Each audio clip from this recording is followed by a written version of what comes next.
Hello, Billu, Billu,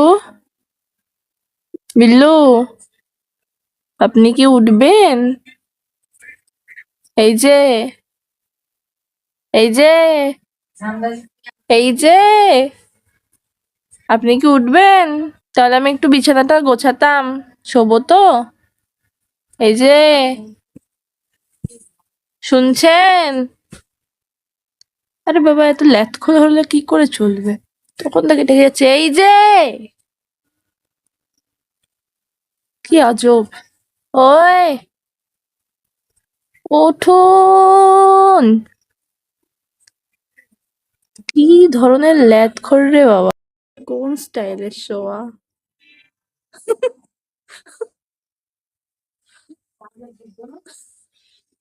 হয়ে যাচ্ছে কিন্তু বিল্লু, ওঠ! এই ওঠ! ওঠ! এ কি? আরে ওঠ! কি প্রকার উঠছে না ইচ্ছা করে? এই ওঠ! ওঠ, ওঠ, ওঠ, ওঠ, ওঠ! আরে ওঠ রে বাবা, দেখো দেখো